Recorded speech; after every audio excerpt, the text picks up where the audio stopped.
In the year 359 CE, the Nasi, the president of the Sanhedrin, was Hillel II, the son of Rabbi Yehuda Nasiya. And under his auspices, during his Beit Din, the lunar calendar was fixed mathematically, and Rosh Chodesh was no longer based upon sightings of witnesses.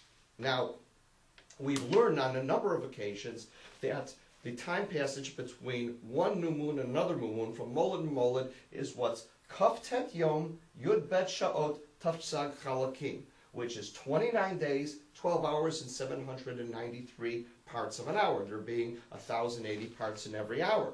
Now, if we didn't consider these parts, if it was really only 29 days and 12 hours from Moled to Moled, then we could construct a year of 6 months, 30 days, and 6 months, 29 days. And then Rosh Hashanah would fall out predictably the same lapse every single year. However, but because of this 793, this Tashtzak Halakim, and you make 12 of those, 12 months of those, you end up with 9,516 Halakim. When divided by 1,080, comes out with 8.811 hours of buildup each year. Now you can understand, one year could be 354 days. Another year could be 354 days. But once you have this buildup of 8 hours, you have to add another day to the year. So that would make a lunar year of 355 days. Additionally, in a Shana Mu'uber, now that's a Shana Pshuta, a simple year, a year that doesn't have 13 months. But in a Shana Mu'uberet, a leap year, then when you're adding another month, so you would come up with a year which would be either 384 days or 383 days. It actually works with a Shana Mu'uberet.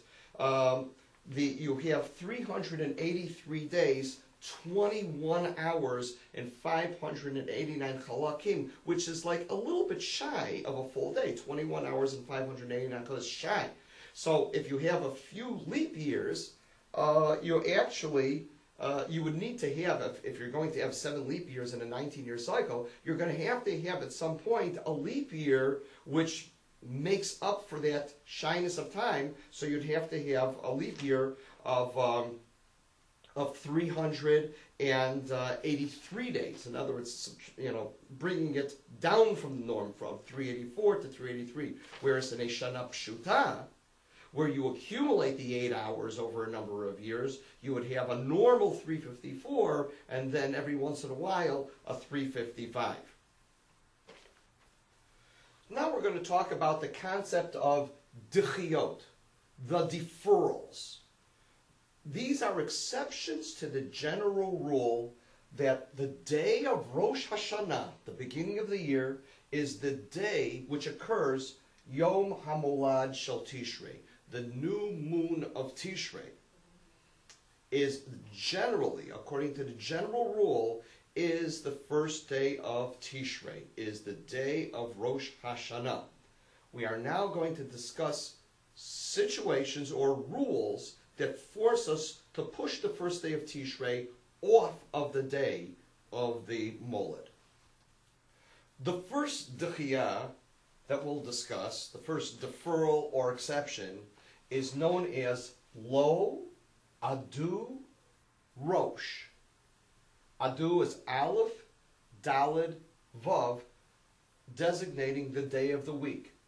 Rosh Hashanah, the first day of Tishrei, may not fall on Aleph, Yom Rishon, Daled, Yom Revi'i, Vav, Yom Shishi, Sunday, Wednesday, or Friday. If it is calculated that the moled of Tishrei, that the new moon of Tishrei will fall either on a Sunday, Wednesday, or a Friday, even though that the basic rule is that should be set as the first day of Tishrei, it will not be set. Rosh Hashanah will be pushed off one day. Should the moled fall out on Sunday, Yom Rishon, the first day of Tishrei will be Monday. Yom Revi'i, Thursday.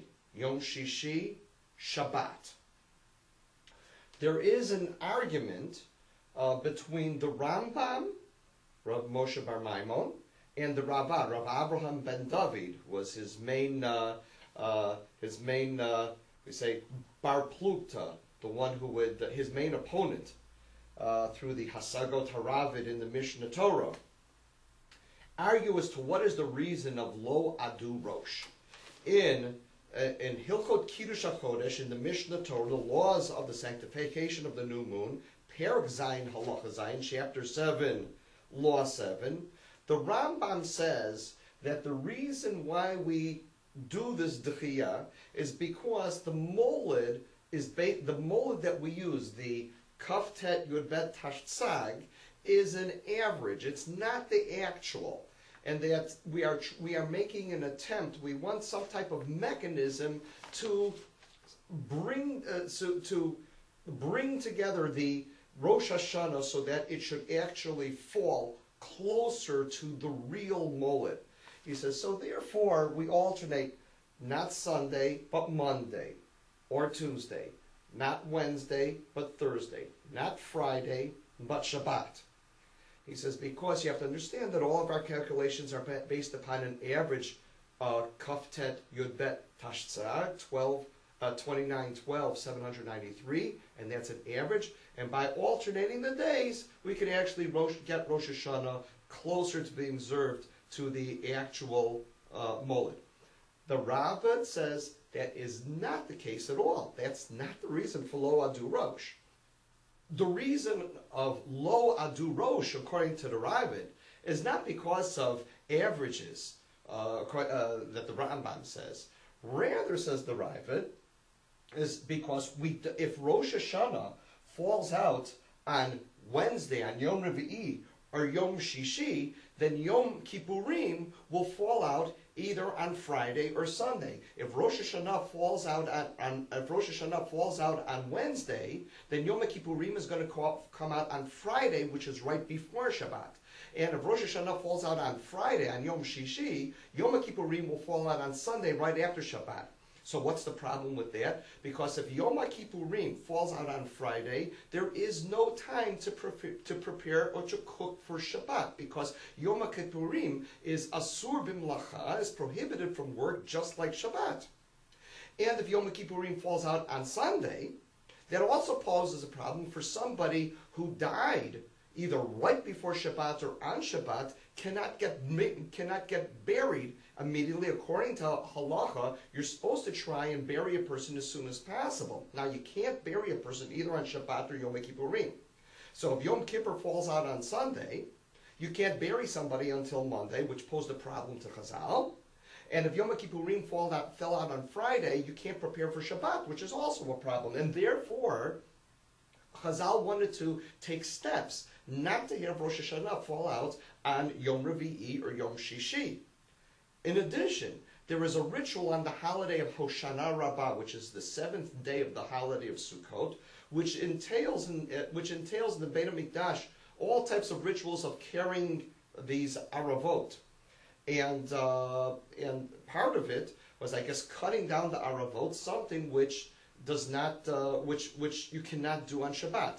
And if you observe Rosh Hashanah on Yom Rishon, on Sunday, then the Yom Arava, Hoshana Rabbah, will fall out on Shabbat, and that was another thing that Chazal wanted to avoid, is to having Hoshana Rabbah and all of its rituals of the Hoshanot to fall on Shabbat. They wanted to keep it on a day which was Chol, so that they can do Melachot. Okay, so we already spoke about Lo Adu Rosh, that Rosh Hashanah cannot fall out on Yom Rishon, Yom Revi'i, Yom Shishi, Sunday, Wednesday, or Friday. And then the second one is known as Moled Zakein, an aged Moled, a Moled that falls out after Chatzot Hayom, midday. That's called a Moled Zakein. And Rosh Hashanah, the first day of Tishrei, is pushed to the next day, which would add another day to the previous year, making it a 355-day year. And on top of that, if the next day is a Sunday, a Wednesday, or a Friday, So the Moled Zaken would push Rosh Hashanah to the next day, and if the next day is one of Adu, it would then be pushed off another day, a second day, causing the previous year to have 356 days. Well, this resulted, these two Dechiyot resulted, now when you put together with a leap year, it resulted in the possibility of having 8 different year lengths. It would end up in 353, 354, 355, 356 for a Shana Pshuta, because if we added a day to the previous year, we would subtract it from the next year. So that's how your 354 went down to 353. So you'd end up with actually 4 possibilities for a Shana Pshuta: 353, 354, 355, and 356. And for a Shana Mu'uberet, you could end up with 4 possibilities: 382, 383, 384, and 385. Chazal felt that even though the Dechiyot might be important, to cause such a variety of year lengths in the Jewish calendar, 8 different possibilities, was too much. And therefore, 2 other rules were made up in order to limit the possibilities to 6 and no more. The consequence of the first 2 Dechiyot, Lo Adu Rosh and Moled Zaken, caused there to be a variation of 8 different lengths of the years taken together, Shana Pshuta and Shana Mu'uberet. So therefore, 2 other Dechiyot were construed in order to limit the lengths of the year possibilities, the possible lengths of the year, to 6 only. The first one is known as Gatrad, that in a Shana Pshuta, in a 12-month year, should the Moled of Tishrei occur on a Tuesday, that's the Gimel of Gatrad, should it fall on a Tuesday, after, the Tet means 9, after 9 hours in the day, and Rad, 204 Chalakim into the day, then the first day of Rosh Hashanah will be pushed to the next day. So again, in a 12-month year, Shana Pshuta, if the Moled of Tishrei falls Gimel, Yom Shlishi, Tuesday, Tet, 9 hours, after 9 hours, Rad, 214 Chalakim in the day, then Rosh Hashanah will then be pushed off till the next day. And that had the effect of not allowing a year that was 356 days long. A Shana Pshuta of 356 days could not occur once you employed Gatrag. Now in a Shana Mu'uberet, a 13-month year, we have the rule of Betu Takfat. Betu, Be means, Be is Monday, Yom Sheni, 2, the 15th hour of the day. Takfat is 589 Chalakim. If the Moled of Tishrei of a leap year, of a Shana Mu'uberet, falls on Monday after 15 hours in the day and 589 Chalakim, then Rosh Hashanah will be pushed off till the next day. And that has the effect of not allowing a leap year length of 382 days. So therefore, in the end, we only have 6 possibilities. Year lengths of 353, 354, and 355 in a Shana Pshuta, a 12-month year, and year lengths of 383, 384, and 385 in a Shana Mu'uberet, a 13-month year. And of course, I didn't emphasize, but it should be said, that in the Dechiyah of Gatrag, since the Moled occurs on Tuesday, So normally you would push off the Moled. If we're going to say that the Moled falls, the first of Tishrei falls on Tuesday after 9 hours and 204 Chalakim, the day that it's pushed off to Wednesday, but we know we have Lo unto Rosh, and the first day of Tishrei would not be on Wednesday, it would be pushed off to Thursday, to Yom Chamishi. And that's obvious.